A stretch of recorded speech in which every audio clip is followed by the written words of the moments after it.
where are you drafting Jameis Winston? Not in the first or second round. I don't care what the grade is. Not first or third or below, I'd take the risk. Here's the thing. I don't think Jameis Winston is a leader. I think he's persuasive. There's a difference.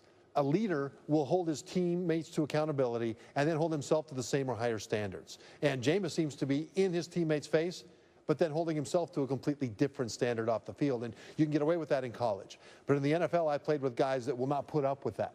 I mean, he'll get into some of those grizzled veterans' face and try to tell them what they need to be doing. And if he hasn't earned the right yet, he'll be eating strained peas for a month. So this is the kind of thing that plays differently in an NFL locker room than it does with a bunch of college kids. And ultimately, these two met when Meyer was at Florida and Saban was at Alabama, so they know how to go against each other, don't they? Yeah, and they do it with great aggression. I mean, it's like these two coaches are fighters in the ring in a bare-knuckle match. It's not like their players hit each other. It's like they do. They coach so aggressively. Let's go back to the SEC championship game in 2009 and see how Saban attacked Urban Meyer's offense at Florida. They didn't wait for it to come to them. They went after it. They sent guys upfield to hit blockers in the backfield before those blockers could turn upfield and hit the defenders in the mouth. This was an attacking mode, but then it went beyond that to being just plain mean. This is my favorite stunt of all time. This tackle's minding his own business, and look what Saban does. He sends an inside linebacker not to pick him on the way to the quarterback, but to crush him. I mean, this tackle goes airborne twice, once on the initial hit and once when he bounces on the ground. Let's run it back and look at it again. That's fantastic. Wow. That is Nick Saban coaching to send a message that we are the masters of this football field. This is the way they both coach against one another, and it's one of the reasons this game is so fun, because it's not just the players going after each other, it's the coaches going after each other. They've got their man. It's Pat Narduzzi, former Broyles Award winner, assistant coach of the year a year ago. What do you think of the hire? If it comes through, yeah, love the hire, because it's a fantastic match of culture. There's nothing flashy and fashionable about Pat Narduzzi. He's just an old school, grind it out, work hard and like it kind of tough guy. Now look at the culture in Pittsburgh and in Western Pennsylvania, in that area. Yeah. Right. Zubin, they're steel workers, they're miners, and their fathers were tough, their grandfathers were tough, their moms are tough, right? They all understand what it means to grind and to work, and they relish that. And when he is recruiting in those living rooms, the parents and the grandparents will absolutely understand what Pat Narduzzi says. Now, what's interesting is you spent some time this offseason with Narduzzi. I think everybody likes to flock to East Lansing to figure out exactly how he was putting together those defenses. So kind of take me inside your meeting with him and give me some insight into it. Well, I spent a good amount of time in his office talking football. We watched some tape, but we didn't watch tape until later in our conversation because it was all about toughness. It was how you build a team. And Zubin, one of the things that really stood out that we talked about was how they will hit hard in practice all the way through bowl week. They will hit their own quarterbacks hard in practice, with the exception of their starter. You don't hit Connor Cook in practice if he's the established starter.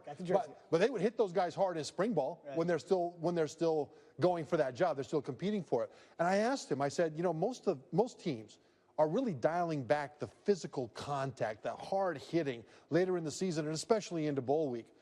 What do you think about people that say that that's too much contact? And he looked at me, and this is what he said. Okay. Some people are just soft. Wow. And I believed him. I believed him. It was fantastic. Pretty blunt. And it was one of those moments where, you know, there are people that they're gentle. Yeah. You know, in football seems they'll watch it, but they don't want to know how it's done. Right. The way this guy does it is old school. It's tough. It's hard. And if you're that player, you will excel under Pat Narduzzi. Trevor Matich is back with us. We're going to focus out there on the Pac-12 South. Good matchup, Utah and USC, 10 p.m. Eastern time, Saturday night.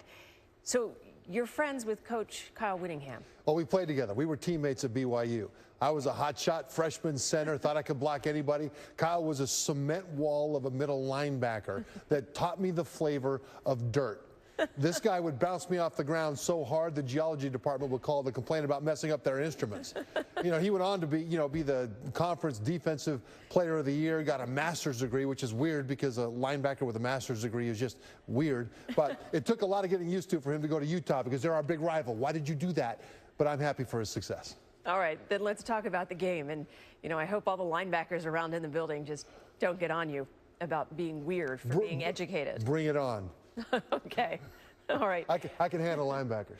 Well, you think the linebackers for Utah are actually a key to the game and getting Cody Kessler? Well, yeah, the whole defense plays like their coach, Kyle Whittingham, did when he was a player. And when you talk about linebackers, nobody exemplifies it more than Jared Norris. This guy, one of the most underrated defenders in the entire Pac-12, and it starts with violence. Just like his coach, he sees a pile, no clear target, so he blasts the whole pile. That's how Kyle did it. And by the way, angry much? But it's not just violence, it's smart. His assignment here, this is Norris again, is to go around the edge. But his technique is to take this path because you don't just bum rush a quarterback on a blitz. The reason for that is to affect the protection. Now, the replay shows why it's important. The right guard, number 61, is focused on Norris coming right at him. He doesn't see to his right the danger getting picked by that defensive end. Kyle Whittingham played that kind of smart football as well, and you see it in his team. And then there's just pure mayhem. I mean, the great thing about this play is not the hit, although that's a pretty good hit. Let's see it again. Oh, yeah, that's nice. The great thing is how he's got to put himself back together after the play. He doesn't really care about the jersey much, but the shoulder pads are all kind of crooked. Let's fix those. And his helmet's not on straight. All right, good. Now ready for the next play. Ha! Well, that's what Kyle Whittingham did. That's how he played, and that's how his defense plays. And USC will face a Utah defense that leads the nation in sacks and tackles for loss. They are very aggressive, just like their coach. The Big 12, we only have 10 teams and no true champion. You know who else has a split personality? Trevor Matich. Okay, for us Bears, it comes down to 3 words: head to head. We beat TCU face to face, mano a mano. We beat you. Wait a minute, hold up, Baylor. How many games in a football season? Since you Bears only have 4 paws, I'll help you out. There's 12. That's why they call it complete body of work, fuzzball. Hey, body of work, that's to separate teams that didn't play head-to-head. We have the same record in the same conference. And since frogs have tiny little brains, let me remind you one more time. We beat you. Listen, man, we went to your place. 119 total points scored, and we lost by just 3. The way I see it, on a neutral field, that's a wash at best. Cry a river, pond frog. We have to go to your place next year. You going to spot us a field goal then? Well, no. I don't want to live in a world where your win over Minnesota trumps our win over you. Hey, Yogi, you already live in that world. We're number 3. You're number 6. And we have something you don't, a win over Kansas State. Well, when we beat Kansas State today, you just hop on back to the pond. Roll that up in your lily pad and smoke it. Dude, not cool. We are not that kind of frog. We're horned frogs. Talk to the hand. Favorite thing ever. Sad face. Sad face.